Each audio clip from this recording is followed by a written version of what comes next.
People say to me, you always seem to be having a good time. And you know what? You're right. Your morning routine just got better. CBS Mornings, weekdays at 7. I'm John Dickerson. Join me for the Daily Report, weekdays on CBS News 24/7. Tonight, Eye on America, a couple is forced to unretire what older Americans can learn from their setback. Then, 1 year after the Maui fires, why is rebuilding so slow? And the weekend travel delays Tropical Storm Debbie could bring on the CBS Evening News.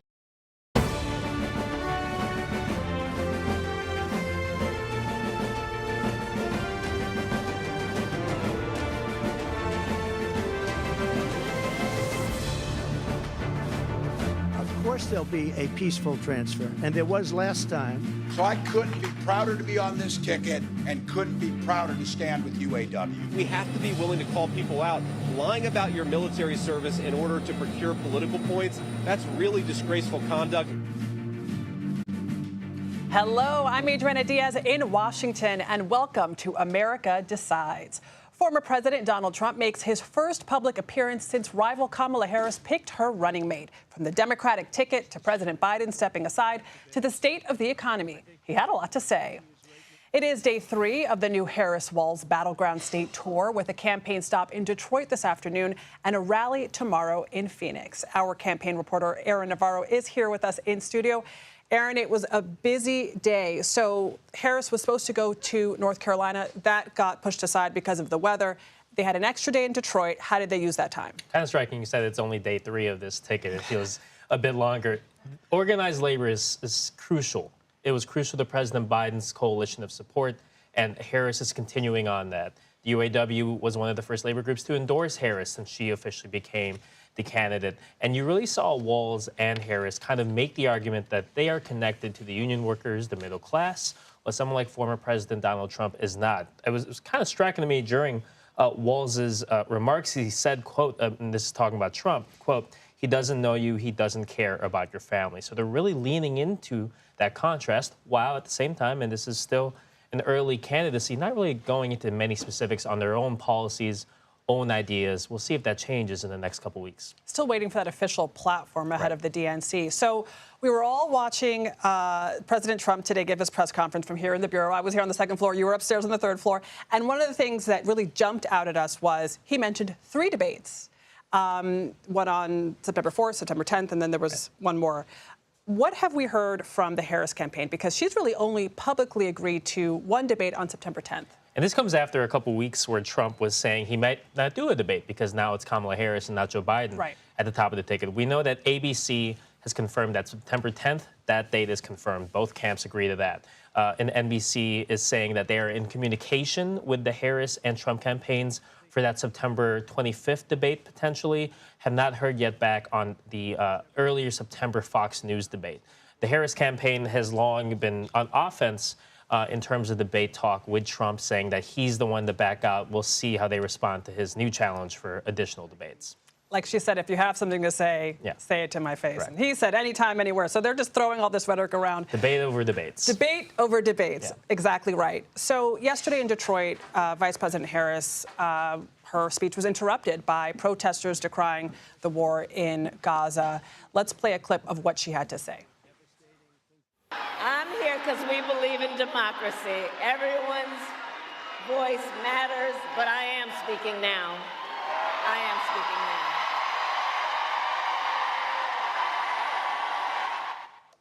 She really handled that moment differently than President Biden, who was regularly interrupted with similar decries against the war in Gaza. And she gave a very stark acknowledgement of the political realities of this in a state like Michigan, where it can be so tight. Later on, she said in response to some of the protesters, if you want Trump to win, just say that, but I am speaking.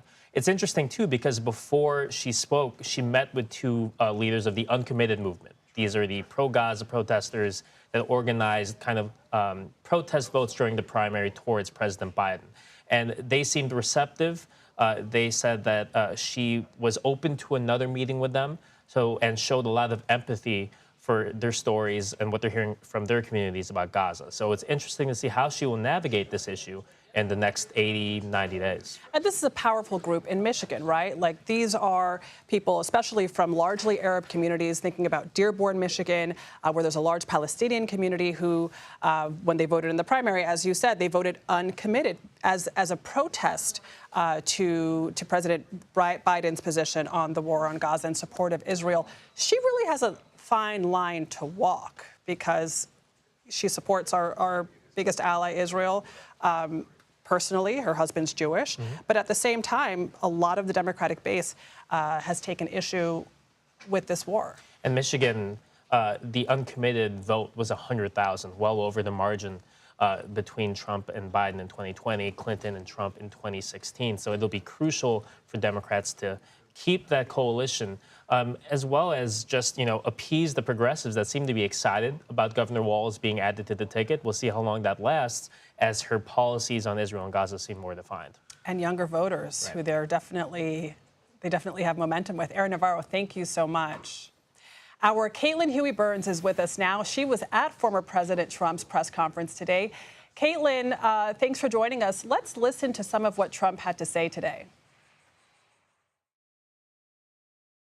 We have somebody that hasn't received one vote for president, and she's running, and that's fine with me. But we were given Joe Biden, and now we're given somebody else. Kamala's record is horrible. She's a radical left person at a level that nobody's seen. She picked a radical left man that is, he's got things done that he has positions that are just not, it's not even possible to believe. We have a very, very sick country right now. You saw the other day with the stock market crashing, that was just the beginning. That was just the beginning. It's going to get worse. It's going to get a lot worse, in my opinion. Caitlin, we haven't seen former President Trump take questions like this in a long time. Why now?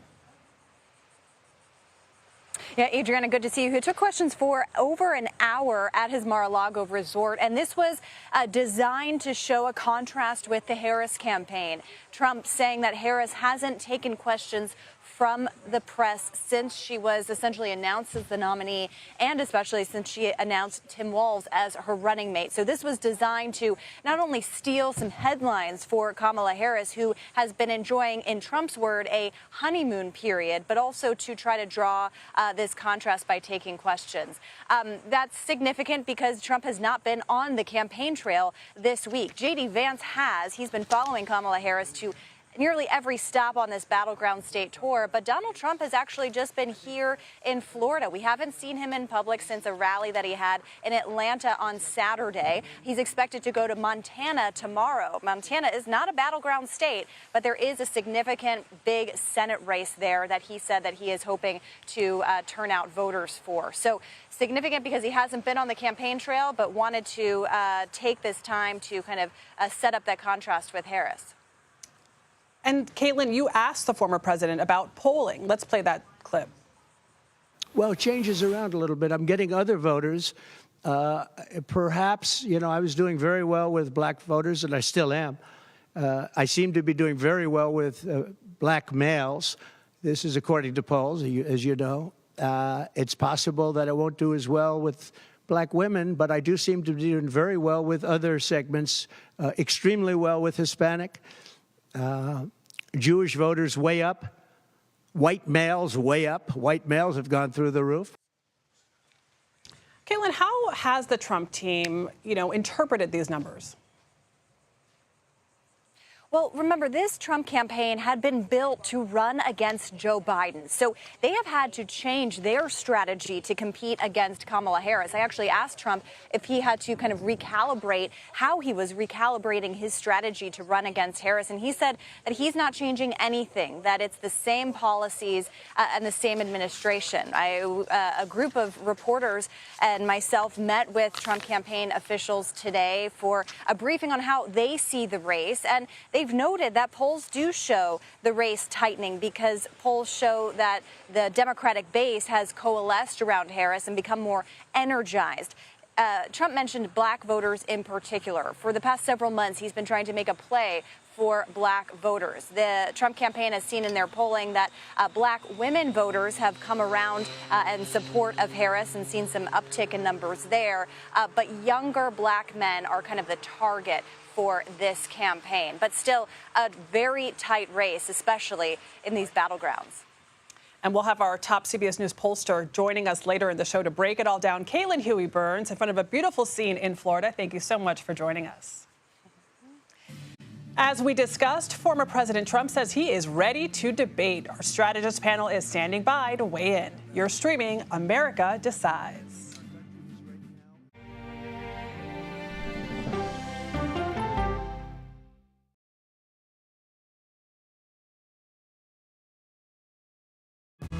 Coming up, our series. Wait a minute. Tom, is that you working the camera? Keep leaning out of your close-up. Your morning routine just got better. CBS Mornings, weekdays at 7.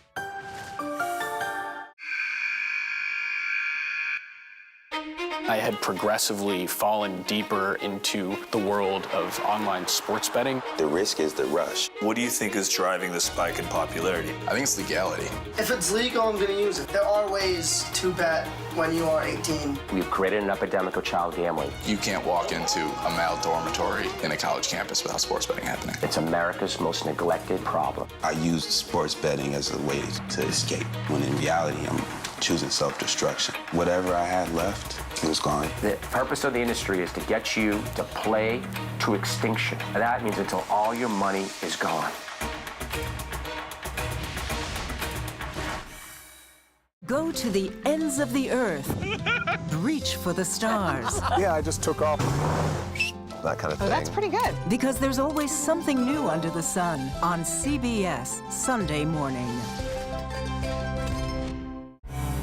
An original documentary from CBS reports. That desired farm, it's a wonderful place to raise children, and it still is. Promises broken. Black Americans have been the target of racism and discrimination pretty much from the time they acquired ownership in the land. Costing black farmers hundreds of billions in generational wealth. They did everything to make sure we were run off that land. But communities are uniting to continue the fight. Collective ownership is powerful. To keep their land and their dreams alive. To watch my children play on land that we own means everything. So land is power. Most definitely. 40 Acres and a Mule, now streaming on the free CBS News app.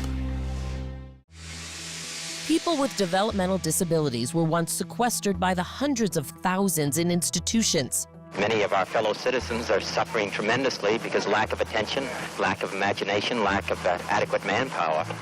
Disability activists have since torn down barriers blocking them from living at home or in the community. We conclude that Title II of the ADA requires states to provide community-based treatment for persons with mental disabilities. But of the 16,000 people who remain in state-operated institutions, half are in 5 states, and Illinois is one of them. I don't want to live in the institution. It makes me feel discriminated against. Do you think there are people living in institutions in Illinois that don't need to be living there? Yeah, because they're proving it as soon as they get out.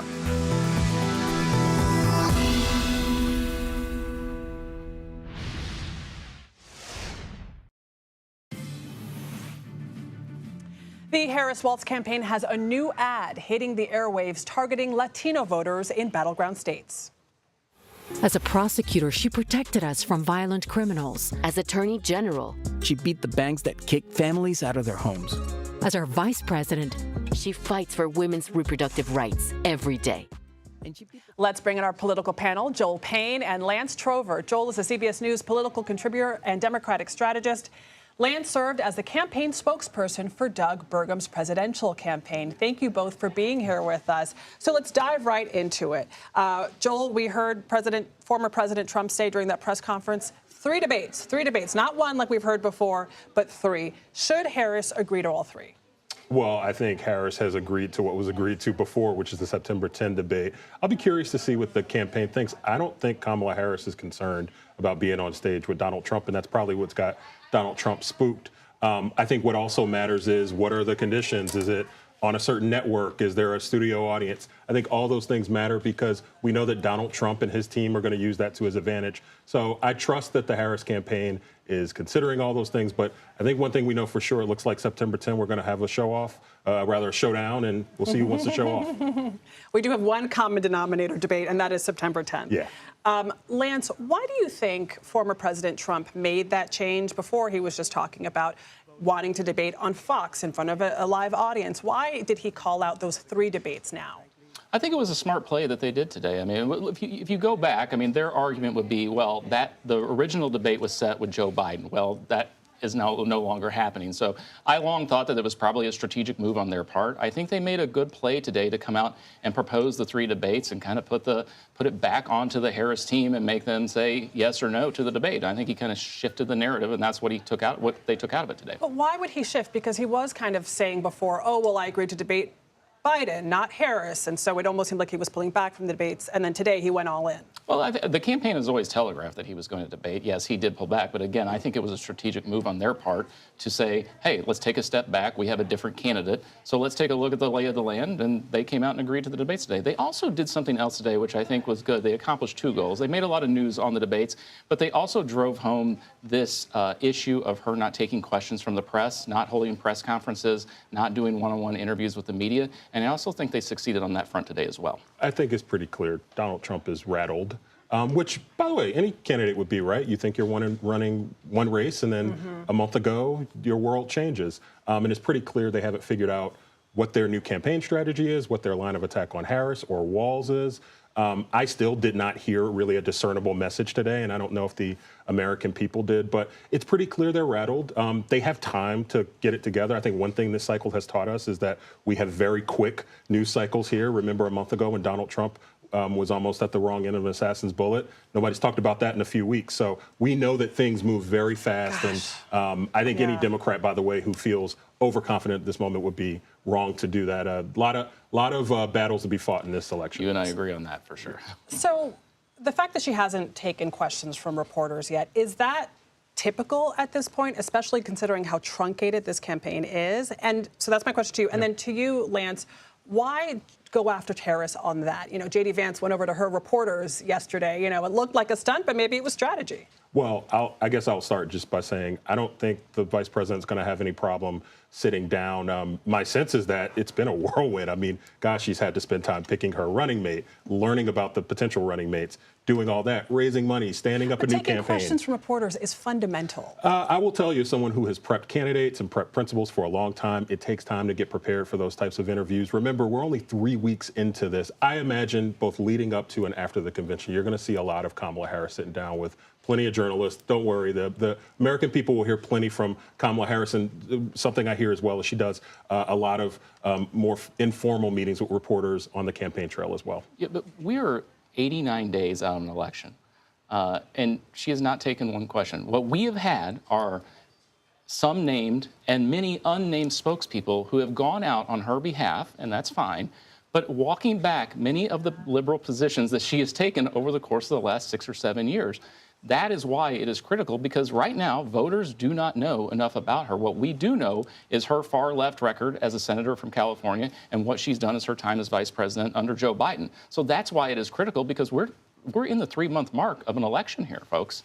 One thing we know for sure, she will not be able to get elected without sitting down with a reporter. And so look, it's a topic right now. I don't think it'll be a topic in a few weeks. Well, we invite her to CBS News, Vice President Harris, if you're listening. Joel, we're just a few days into Tim Walz being named as the vice presidential nominee. It feels like 3 weeks, but that only happened 2 days ago. Yeah. How do you think he's doing? Oh, I think he's doing great. He did great at that introduction event. And I think he just adds a different dynamic and a different appeal. He's the type of surrogate that can go to places that maybe Vice President Harris is not as strong in. You could park him in the upper Midwest in those blue wall states, Michigan, Wisconsin, Pennsylvania, and he can have the type of common appeal to those folks that maybe, again, the Vice President Harris doesn't naturally have come to her. She could spend more time in the Sun Belt in places like Arizona, Nevada, and in Georgia. So it really adds a dimension to that campaign that I think they sorely needed. All right. Well, Joel Payne and Lance Trover, thank you so much. On Super Tuesday, nearly 46,000 Democrats in Minnesota voted uncommitted instead of for President Biden over the war in Gaza. 11 of the state's 75 delegates remain uncommitted heading into the Democratic National Convention. That's not going to move the needle, but it is still symbolically significant. CBS News Minnesota reporter Uba Ali joins us now. She spoke to some of the uncommitted delegates. Thank you so much for joining us. So how are these delegates responding to the new Harris-Walz ticket? I mean, listen, it's no secret that the excitement is building here on the ground in Minnesota. But when it comes to those 11 delegates, they say it's going to take a lot more than just putting Walz on that ticket to get them to move the needle, to get them to change their messaging. I mean, I spoke to Asma Mohammed, the lead organizer of the grassroots campaign here on the ground, and she says it's going to take a lot more than just that Walz ticket to get them to change their vote. And what are these I think it's important that Minnesota is on the national stage right now. And I think because we have 11 delegates, which is over a third of the uncommitted delegates that are going to the DNC, we really need to uplift those delegates. And it's up to our governor, Tim Walz, to make sure that our voices are heard. And that messaging they want to get across not only to Walz, because they say they feel like he's a little bit more lenient than the Biden administration, but that message still is something they haven't got commitment on. And Uba, what is it exactly that they're hoping to hear at the DNC that could really move the needle for them? I think we saw it in Michigan yesterday. The messaging is they want to see a ceasefire in Gaza. They don't want just lip service. They say they want that commitment. And I mean, we've got 11 delegates who are all on the same page going into the DNC. And I want you to take a listen to what that means for them and what they hope to accomplish when they get there. The reality of uncommitted is we don't believe our commitment ends until we get a commitment to an arms embargo, a permanent ceasefire, which means an arms embargo. I think something we're going to have to really take a look at is all 11 have the same game plan going to Chicago in a couple of weeks to meet with Harris and get some sort of commitment. But that needle moves once November comes on if they're going to be checking that box for Harris and Walz. Ubali, thank you so much for reporting. Next, as two veterans vie to be vice president, J.D. Vance takes aim at Democratic rival Tim Walz's military record. You're streaming America Decides.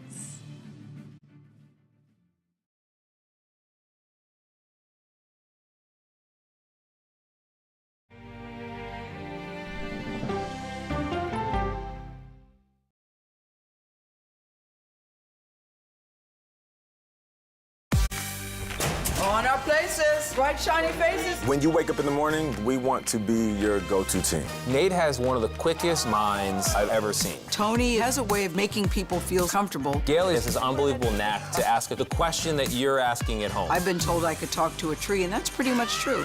I don't go to work in the morning. I go for coffee with my two good friends, and we talk about the world. Your morning routine just got better. CBS Mornings, weekdays at 7. It didn't seem like anything could happen, because nothing ever happens in East Palestine, but it did. Authorities released toxic fumes from 5 derailed train cars. Resident, please evacuate. Acute bronchitis due to chemical fumes. Did you ever have these problems before the derailment? No, ma'am. This neighborhood's not safe no more. We can assure the community that there's not vinyl chloride entering their communities. Then why are there so many people feeling these various symptoms of bloody noses or difficulty breathing, or bronchitis? That's a hard question to answer. We're talking about one of the most blatant releases of a mixture of some of the most toxic chemicals that we've seen in America.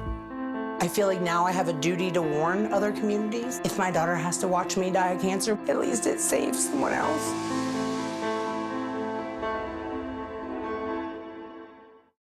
This case. It's like a screenplay, something straight out of Hollywood. But it's not fiction. It's 48 hours. Human remains found this week. 4 families shattered. There's no physical evidence. The mystery would haunt investigators for years. There's some questions that have to be asked and need to be answered. Get off it! Like a John Grisham novel. A gripping true crime original, 48 Hours, now streaming on the free CBS News app.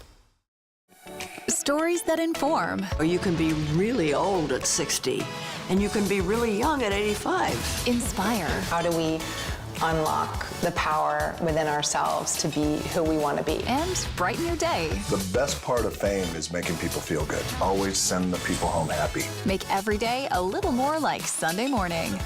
Here comes the sun. Stream now on the free CBS News app. Hello, everyone, and welcome to our Dragon capsule here in space. Sightseers in space, the thrill of a lifetime. Seeing the Earth from space, it was so exhilarating. But the risks that come with the territory. There have been 4 fatal accidents. That's a 1% fatal accident rate. Might make you look before you launch. If you had 1 out of 100 airplanes falling out of the sky, we'd have a public crisis. Space tourism, now streaming on the free CBS News app. When Tim Walz was asked by his country to go to Iraq, you know what he did? He dropped out of the Army and allowed his unit to go without him. What bothers me about Tim Walz is the stolen valor garbage. Do not pretend to be something that you're not.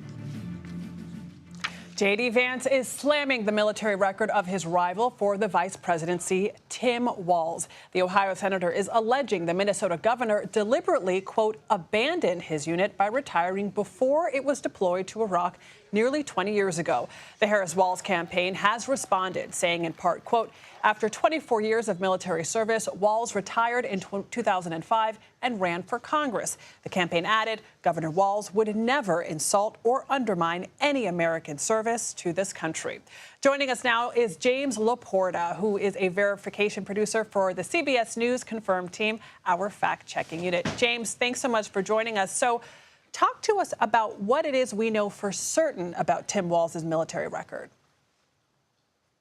Sure, and thanks for having me. So what we know for certain is Governor Tim Walz, he joined the military, joined the National Guard at 17, served in both the Nebraska and Minnesota National Guard, National Army Guard units. He served for over 24 years, earned several Army Commendation Medals and Achievement Medals. He trained as an infantryman when he was in Nebraska. When he moved over to Minnesota, he was field artillery, and he was with the 1st Battalion, 125th Field Artillery Unit in Minnesota. He deployed overseas in support of Operation Enduring Freedom and was stationed in Italy. And so, yeah, I mean, those are all things about his record, but in terms of his military record. So what is it that remains unknown about Walz's time in the military that, if not lending credibility to Vance's claims, doesn't completely invalidate them either? So for me personally, the question that I've had out to him in both the Minnesota National Guard is that perhaps, you know, just for my purposes, I would like for documentation and also for timeline purposes, is at what point did Governor Walz decide to retire? You know, exactly when did he actually submit the paperwork to retire? Typically, just speaking generally about the military, it's several months that it requires to retire. He retired in May of 2005. So arguably, it's conceivable that he submitted paperwork several months before that. But for my timeline purposes, I would like to know when, especially because there's these questions of whether or not he abandoned his unit or not. That's not for me to say. There are people out there that, he was over the 20-year mark when he retired. So it was perfectly within his right to retire whenever he wanted. And there are soldiers who back him up on that, who say he could retire whenever he wanted. But just for my purposes, in terms of the job that I do here, I would like to know exactly when he submitted his retirement papers. And I thought it was interesting that the quote from the campaign says that he retired in 2005 and ran for Congress, not to run for Congress. So it's unclear exactly the reason why. But like you said, after more than 20 years of service, anyone has the right to retire. What was the motivation? That is the question. James Laporta, thank you so much for joining us. Polls show Vice President Kamala Harris and former President Donald Trump still in a very close race nationwide. Next, our pollster, Anthony Salvanto, will break down the numbers. You're streaming America Decides. Hi, Anthony.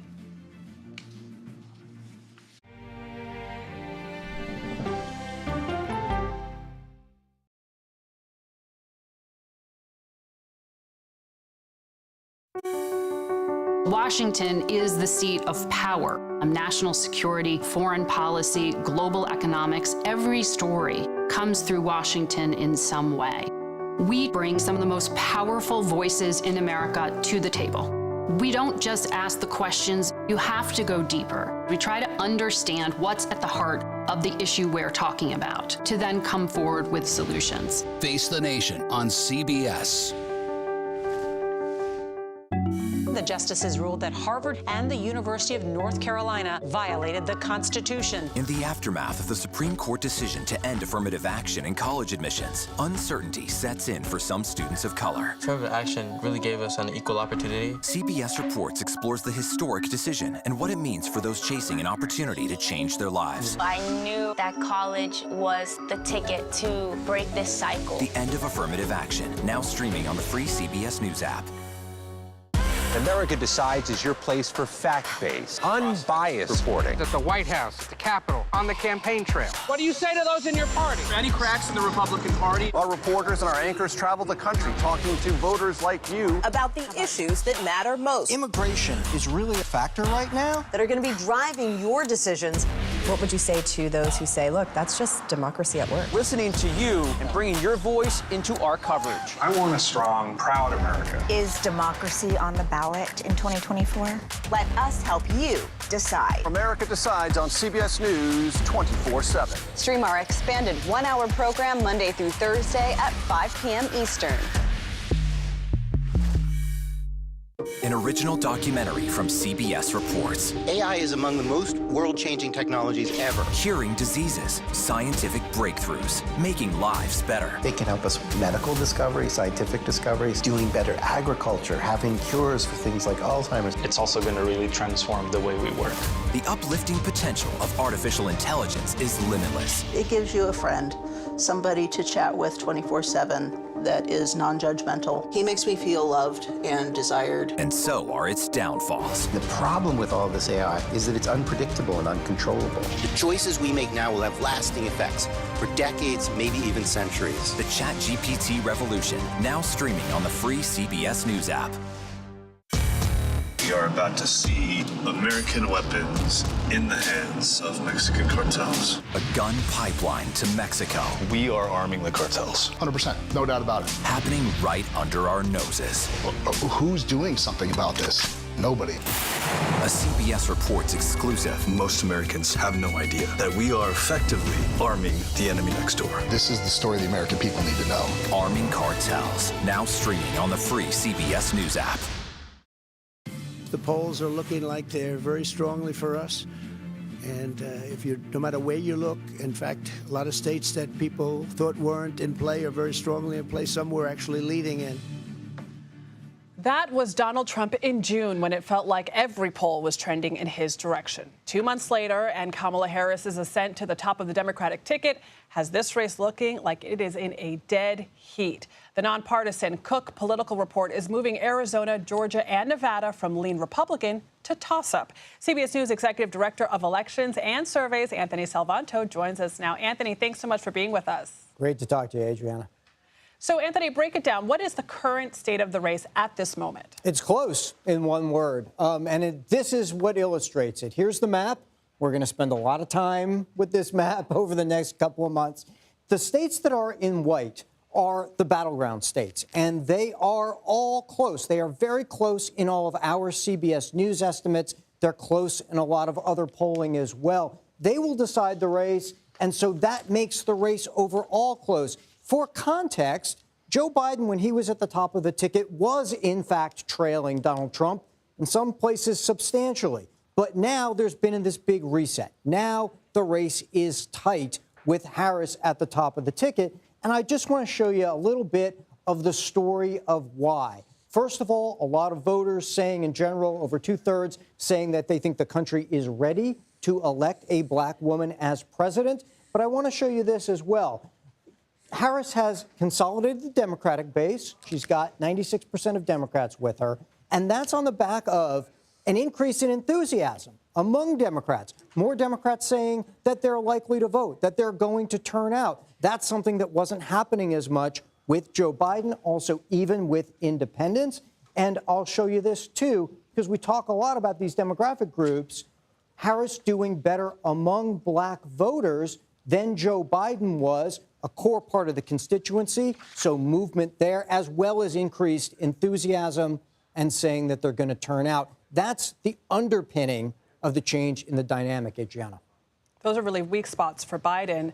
Anthony, what is the larger picture? What's the context that people should keep in mind going forward? I think it's going to be, number one, watch those battleground states, okay? Number two, watch these enthusiasm numbers if they can sustain, so that among Democrats, and including also among Republicans, it's that enthusiasm that leads to express propensity to vote. And that's something that you want to watch because there are so few undecided, so few voters who would even consider the opposing candidate at this point, that turnout really matters. So this boost that we've seen in excitement, in enthusiasm, sustaining that is going to be critical for the Democrats, and it's certainly going to be important for the Republicans to sustain what they've had, Adriana.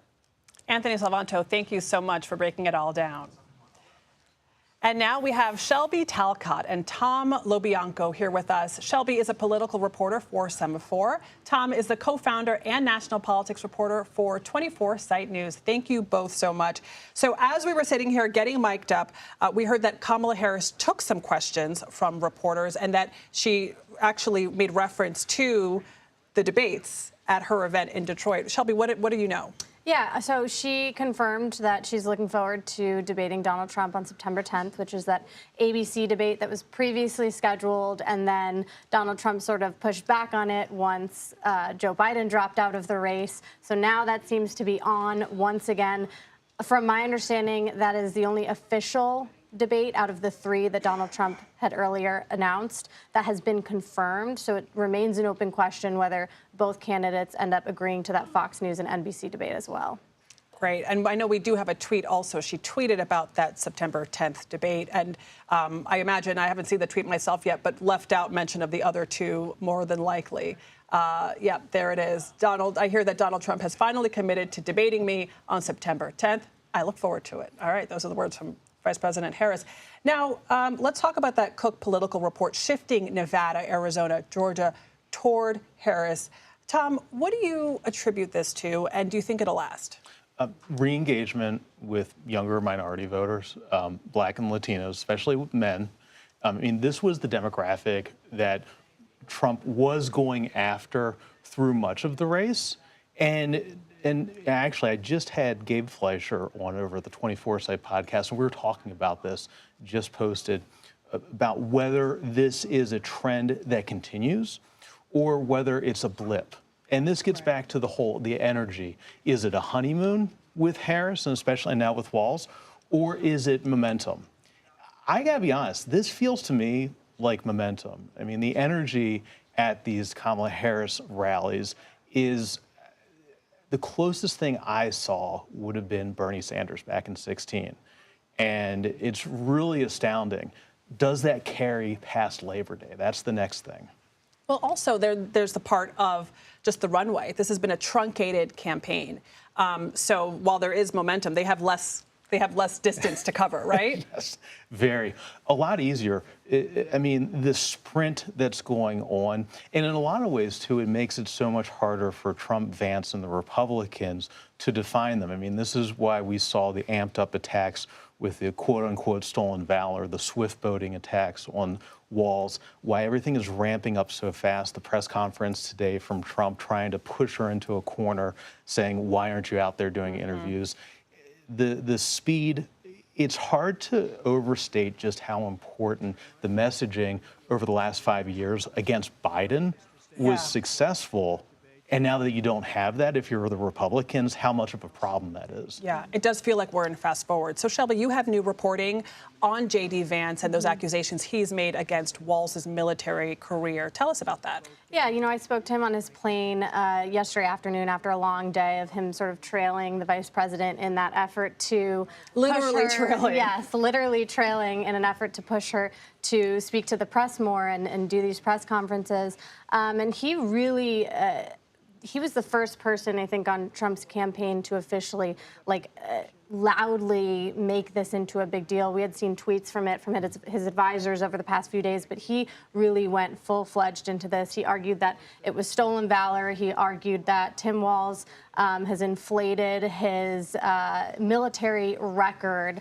And he also spoke to me about other things about Tim Walz, about his political record, about whether he is pro-family or not, and his sort of history in his own home state. And he argued to me that there are things that he agrees with him on, like you know, feeding kids in schools, but ultimately some of the other more progressive measures that Tim Walz has taken is dangerous, essentially, to America.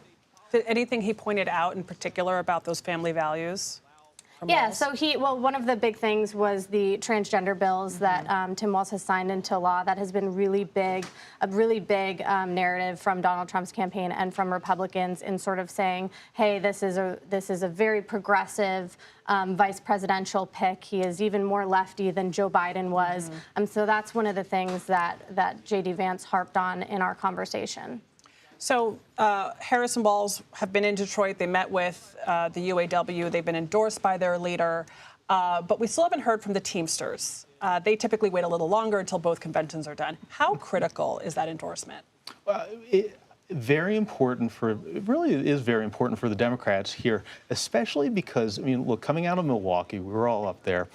This reshaping of the Republican Party into more of a populist party is built a lot, especially on the blue wall, the Rust Belt states, manufacturing, and trying to eat into that union base. I mean, this is part of the reason why you had Paul Manafort working in 2016 with the campaign, and again now with the campaign. We saw him on the floor in Milwaukee in RNC, working on labor, trying to bring them in.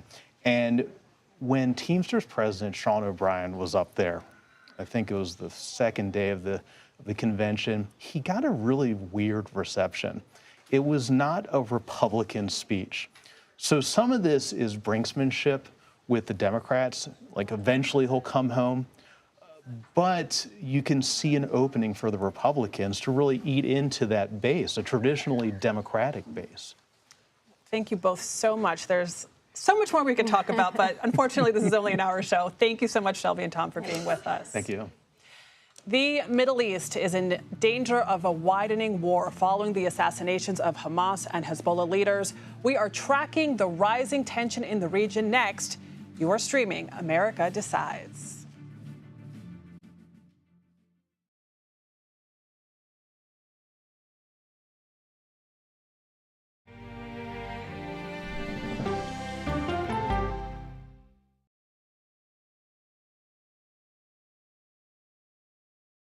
Go to the ends of the earth. Right now. We got something crazy.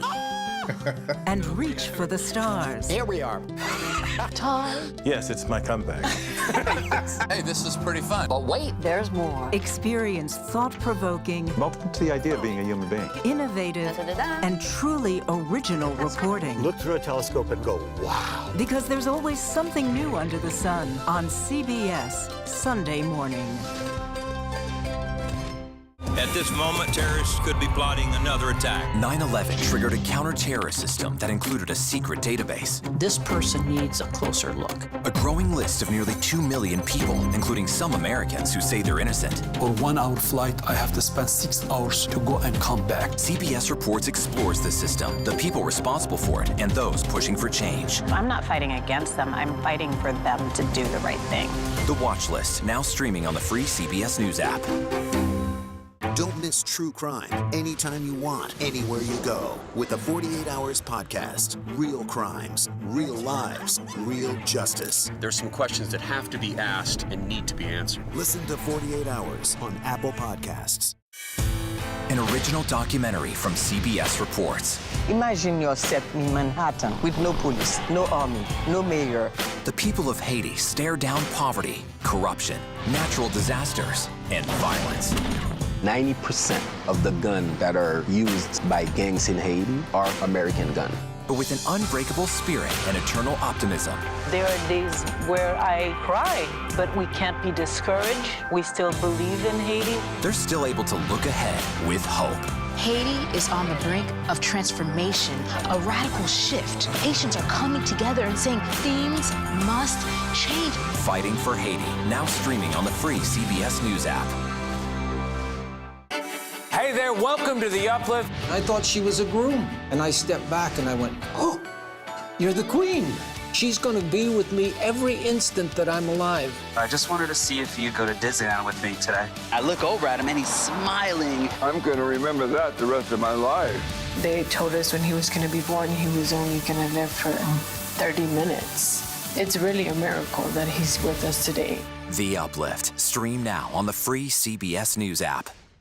When you wake up in the morning, we want to be your go-to team. On our places, bright, shiny faces. I don't go to work in the morning. I go for coffee with my two good friends, and we talk about the world. Your morning routine just got better. CBS Mornings. A CBS News investigation. People looking for love, finding their life savings gone. This could happen to anybody. And sometimes losing their lives. Anything for love.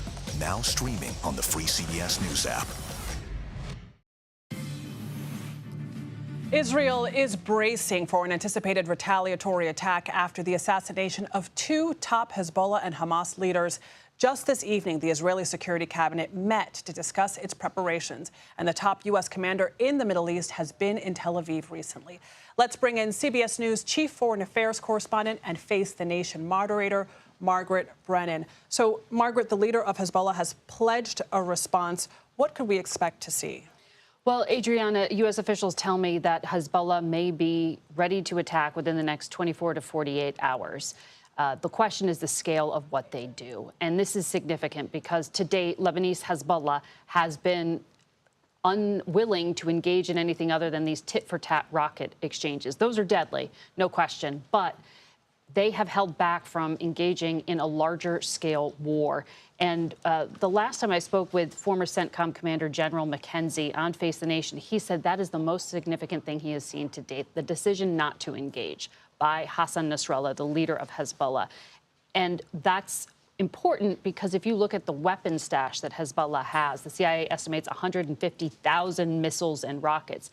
They are the most significant militia Iran backs in the region. They are the largest non-state military actor here. And so if they do choose to retaliate and at a scale larger than what they've done, it could set off escalation risk in a way that really concerns U.S. officials. And so why did the general say that they have been holding back? And how is the U.S. trying to assess the risk of a larger attack?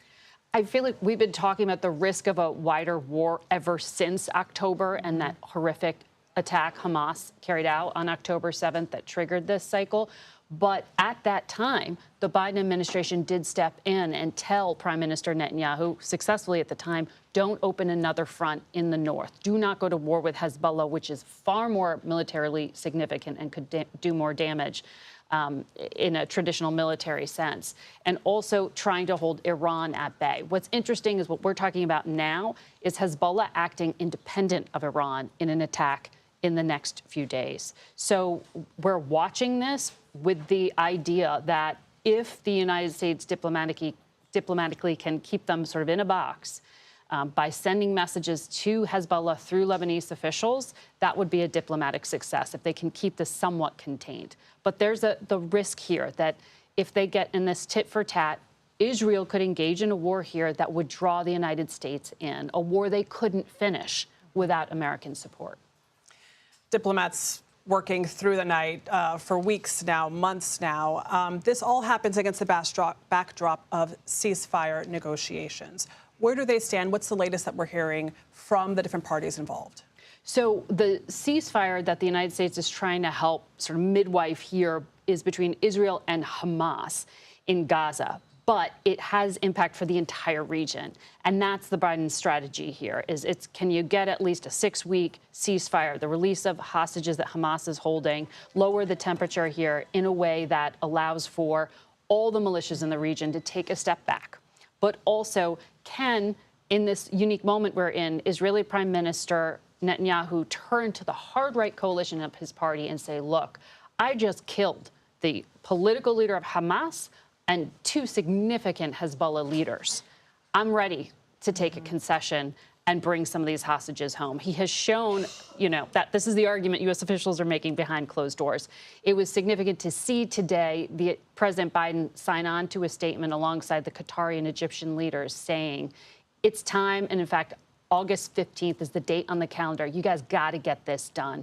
Bring the hostages home, allow for a 6-week ceasefire, and maybe we can extend this into a larger end to all fighting. Hamas and Hezbollah are 2 distinct groups. So how will this ceasefire with Hamas help keep Hezbollah at bay? Well, what's interesting is it would provide an excuse to take a step back. Everyone's beating their chest at this moment, right? And what we hear from U.S. officials is that Hezbollah doesn't want a wider war. Israel doesn't want a wider war. But this escalation risk, you hit an area that has unintended consequences. You can't really solve for that. You can get into a pattern. And all you have to do is look at history here. Hezbollah was created in the 80s after Israel invaded Lebanon. That was a pretty significant unintended consequence. If they can get in Gaza a ceasefire, it allows a lot of these militias to say, we can pull back. It allows Iran to pull back. It interrupts this momentum. Yes, Margaret Brennan. It robs them of an excuse. Correct. Thank you so much for joining us. Next, a foiled terror plot forces organizers to cancel Taylor Swift concerts in Vienna. What we are learning about the suspects' ties to the Islamic State. You're streaming America Decides.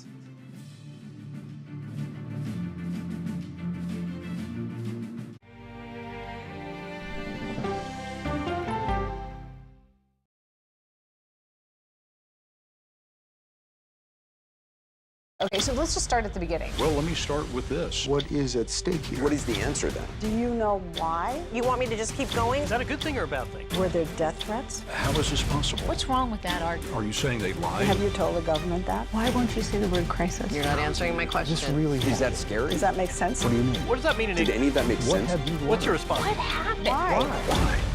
It's time for the CBS News Original 60 Minutes, Sunday on CBS and streaming on Paramount Plus. There is no more room in our city. New York City is receiving record numbers of migrants. Today, we're going to have more than 500 adults and children come through that door. Tensions rise as shelters reach max capacity. We don't have to take care of them. CBS Reports goes inside a crisis cities and families are facing as they fight to survive. The United States still has that glimmer of hope for people to come here. Fighting for a future. Now streaming on the free CBS News app. An original documentary from CBS Reports. Since you started La Soup in 2014, do you have any sense as to how much food you've rescued from the landfill? We've rescued 4.5 million pounds. I can't even fathom how much food that is. And that's one little person in one little city in America. We're going to call this chicken piccata. We did 450 of these meals today. This is the exact dish that you and I are going to have. Yep. Oh, my God. Is it good? Mm-hmm. Having a plan of how to keep people fed should be in every single city. If we eliminated food waste, could we eliminate hunger? Yes. Eating Trash, now streaming on the free CBS News app.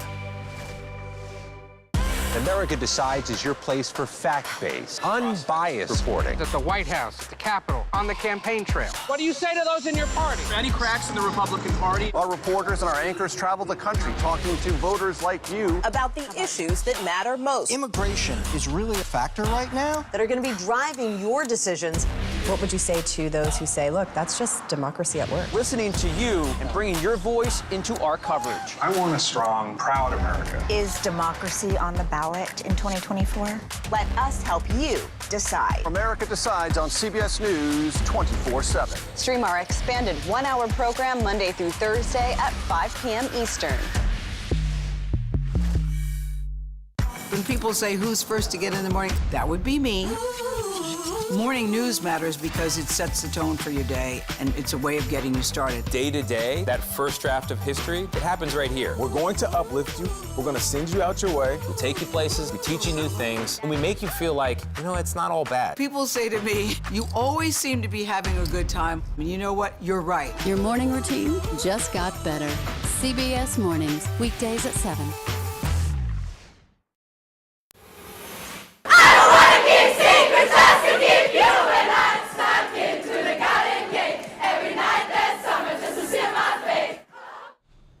Those are Swifties in Vienna singing Taylor Swift's Cruel Summer, a song that likely resonates with them now more than ever. The music superstar was forced to cancel 3 of her Eras Tour shows in Austria's capital over an alleged ISIS-linked terrorist plot. Authorities arrested 2 young men who say they wanted to commit an attack outside of the stadium where the concerts were supposed to take place. CBS News Pentagon reporter and producer Ellie Watson is covering all of it from Vienna.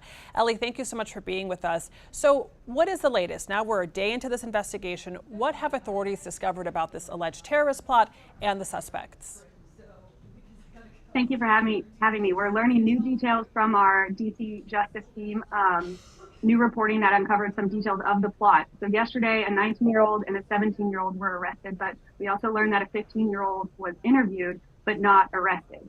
A search of the homes of the 2 arrested uncovered a siren that apparently was going to be used to pose as a police officer to get through security, as well as knives potentially going to be used to attack concertgoers lining up to go into the stadium, as well as chemicals to make a bomb, although the suspects did not have all of the equipment to actually complete making the bomb. Authorities this morning also said that one of the suspects had just recently signed on to work for one of the companies providing services to the stadium for the concert. Authorities said that the 2 arrests yesterday minimized the danger, but there was still enough apparent danger to warrant canceling all 3 shows.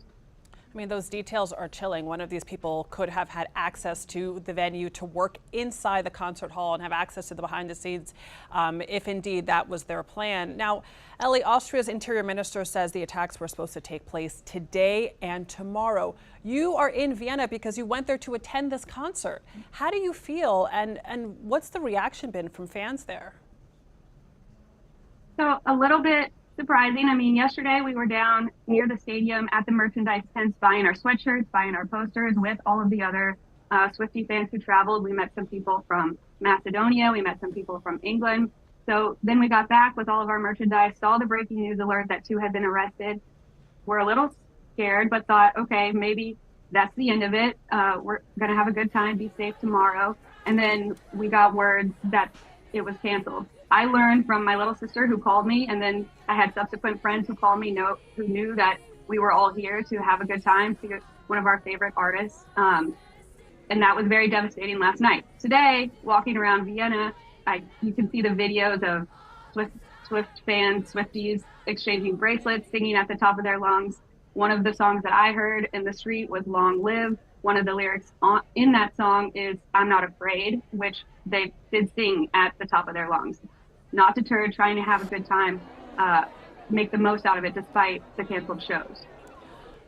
Are the fans that you're talking to, do they feel relieved that these suspects were arrested and that this plot was uncovered, or is there frustration about the concert being canceled? I haven't seen any frustration. I think people are relieved that the 2 were arrested. I think there is still a bit of a unease of, that was supposed to be tonight or tomorrow night. And we have seen concerts in the past where attacks have been successful. The Ariana Grande one in Manchester killed over 20 people. So I think fans are appreciative that Austrian authorities hopped on this early, and Austrian authorities have said, a lot of people are going to be disappointed, as they are, but it's better to prevent a tragedy than to go through with it based on the information we learned. Absolutely, just chilling details. Ellie Watson, thank you so much. And as we do from time to time on this show, we want to look back at historic moments in political history. 50 years ago today, President Richard Nixon declared it was time to step aside as pressure over the Watergate scandal mounted within his own party. Still, his resignation speech shocked the nation. To leave office before my term is completed is abhorrent to every instinct in my body. But as president, I must put the interests of America first. Therefore, I shall resign the presidency effective at noon tomorrow. Vice President Ford will be sworn in as president at that hour in this office. And then this iconic moment the next day of President Nixon departing from the South Lawn of the White House. The following month, he would receive a pardon from President Ford. Despite pleas from fans, Steve Martin says he will not play vice presidential nominee Tim Walz on Saturday Night Live. After Kamala Harris chose her running mate on Tuesday, SNL producer Lorne Michaels called Steve Martin to offer him the role. The actor told the Los Angeles Times that he told Michaels he's not an impressionist, joking, quote, "I was picked because I have gray hair and glasses." Maya Rudolph will reprise her role as Kamala Harris. And that does it for today. We will be back for another edition of America Decides, Monday at 5 p.m. Eastern. The Daily Report with John Dickerson starts right now.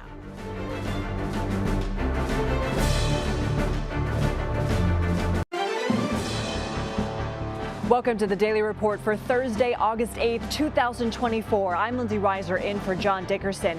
Tonight, the former president holds a press conference at Mar-a-Lago, agreeing to debate Vice President Kamala Harris and slamming her on immigration and crime. Plus, the